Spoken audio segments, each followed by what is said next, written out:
What is happening, all you lions and lambs? I'm Pastor Rob, and I'd like to welcome you to another virtual children's church. Today, let's get ready to rumble! Hey, cut that out. No rumbling. Today, we're going to talk about being peacemakers. And we have a lot to cover, so be sure to grab an adult to watch this video with you and talk with you all throughout and after.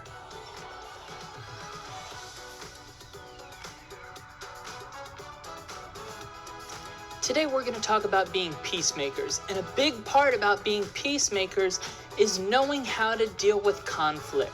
So let's dive in. So what are some other words that we might use instead of the word conflict? Because I don't know about you, but I don't walk around saying, oh yeah, I had a conflict with my brother about who got the last bowl of cereal. No, I normally use words like fight, or battle, or argument, or disagreement. Well, all those words mean the same thing. These are all words we use to describe the conflict that we have in our lives, and we all have conflict in our lives. So why is it important to be peacemakers? Well, we read in God's Word, Matthew chapter 5, verse 9. God blesses those who work for peace, for they will be called the children of God. That's enough reason for me. Whenever God's Word tells us that something is good and that we will be blessed and that it's a characteristic of His children, that's definitely something that I want to learn how to do. And today, we're going to learn that by learning how to be peacemakers and deal with conflict. Can you remember a time when you've had a conflict with someone?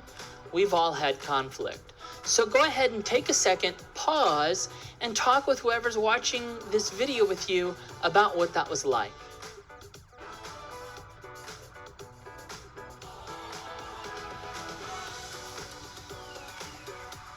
So how did that conflict make you feel? Maybe you felt sad or angry or frustrated or even lonely. Those aren't feelings that we want to have for long periods of time. We want to be able to deal with those, because when we're hurt like that, we can act in a way that harms our relationships with our friends or our family or whoever we have conflict with.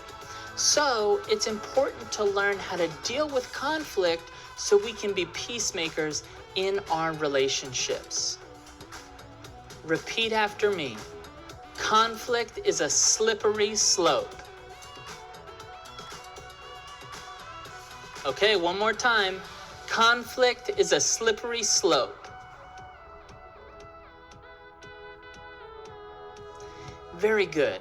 So what do I mean when I say that conflict is a slippery slope?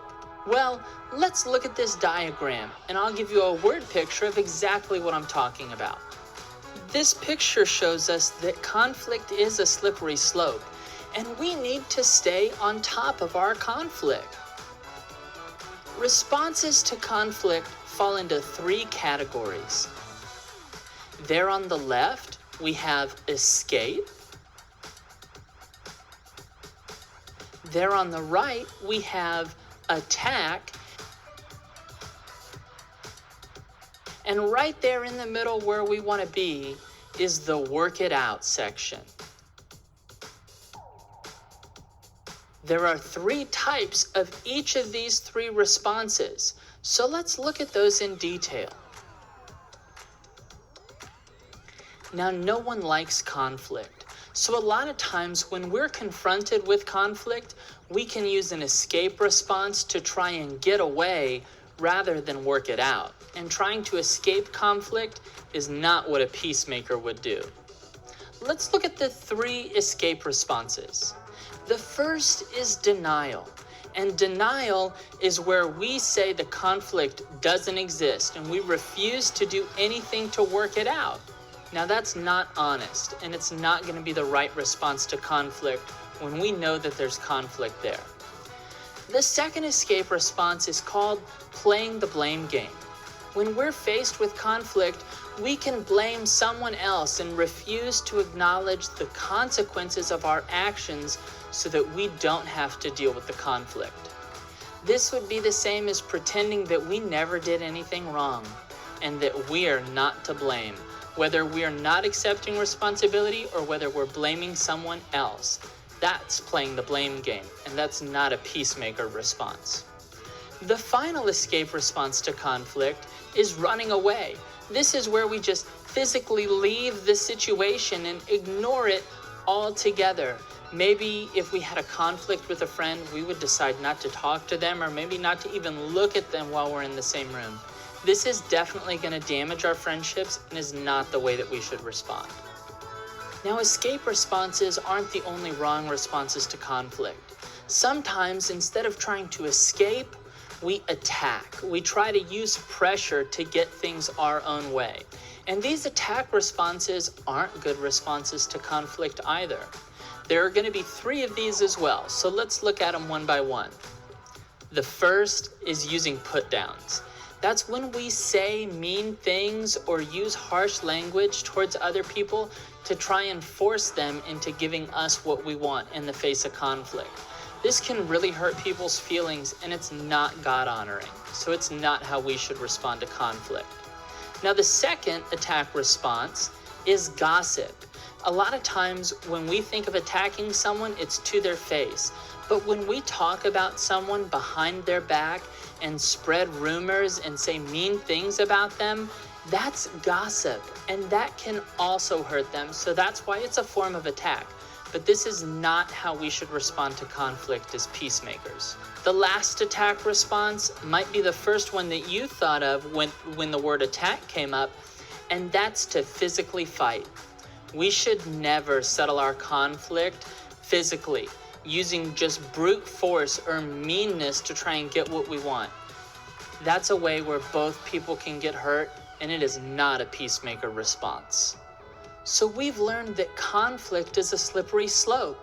We can slide off of one side by trying to use the escape responses, or we can slide off the other side by using the attack responses.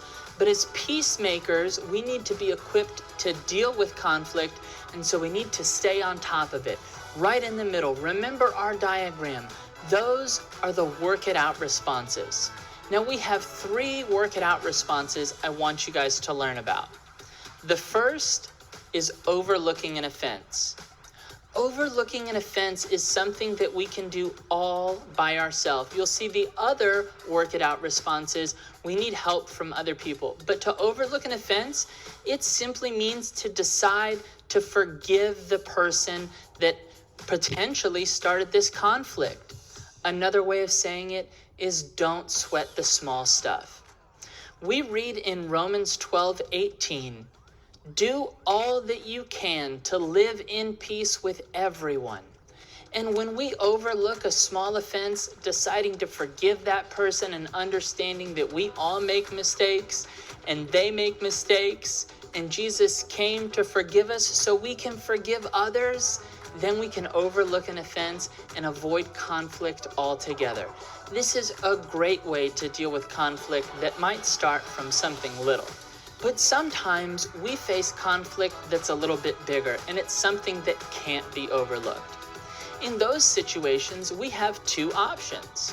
The first is we can talk it out. A lot of times when we take the time to calmly and respectfully and kindly go to the person and explain maybe what we did wrong and talk to them about what we think they did wrong, we can work through the conflict by finding a common understanding. Talking it out is a great peacemaker response because we read in Proverbs chapter 17, verse 14, it says, starting a quarrel is like opening a floodgate, so stop before a dispute breaks out. When we talk it out in the response to conflict, a lot of times we can work things out before it becomes a bigger deal than it needs to be. And that preserves friendships and relationships, and it definitely honors God. Now, finally, the last thing we can do under the work it out responses in the face of conflict is to get help. Getting help is the last tool that we have to stay on top of the slippery slope of conflict. And there are a number of ways that we can get help. The first we would call coaching. It just means perhaps going to someone that you trust, an adult, a parent, a pastor, a teacher, and asking them to help you figure out what you should say when you go to your friend or whoever you're having conflict with. Sometimes it can help to talk about it before you talk about it. And if we're having a hard time figuring out what to say, we can get help finding out what we need to say to resolve that conflict when we go to our friend and we talk it out. Now, the second way to get help is when we ask a third person to help us work out the conflict.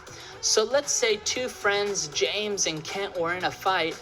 Well, if they wanted to get help in this way, they could ask one of their dads or one of their teachers to sit in and talk with them and help them come to an agreement. The fancy word for this is mediation. So James and Kent would still work out the problem themselves, but they would have a third person there to help everything go well. Now, there's one more way we can get help in response to conflict. And when conflict gets harder and harder and more confusing, sometimes we just can't figure out a way to make sense of it. We're unable to talk it out. We're unable to get help. We can't figure out what to say.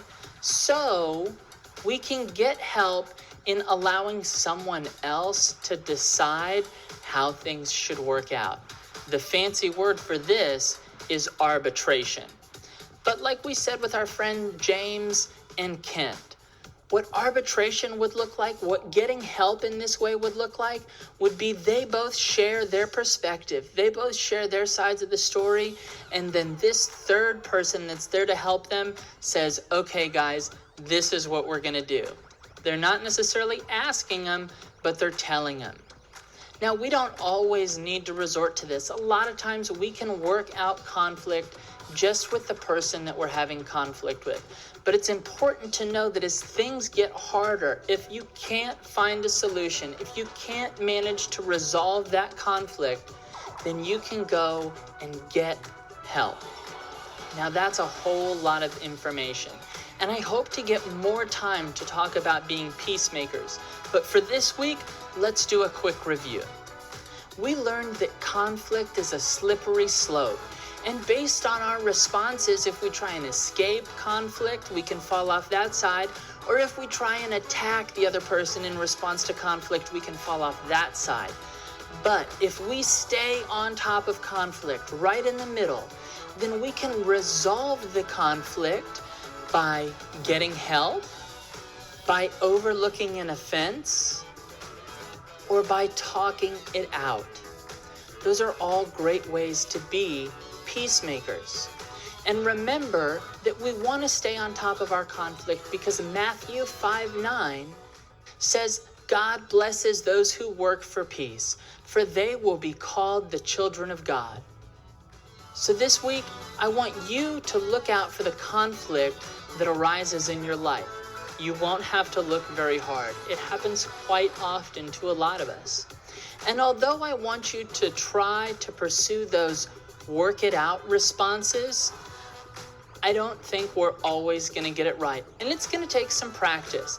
So I also want you to think about and be aware, ask whoever's watching the video with you to help you identify our wrong responses to conflict and our right responses to conflict. So we can see when we're getting it right, and we can also learn from when we're getting it wrong. But most importantly, remember that because God calls us to be peacemakers, it means He wants to partner with us in that, and that we can go to Him in prayer and ask for help to be peacemakers. We can ask for help as we try and do this very difficult thing. But I have faith in you as you guys have faith in God. So thanks again so much for joining me this week, and God bless.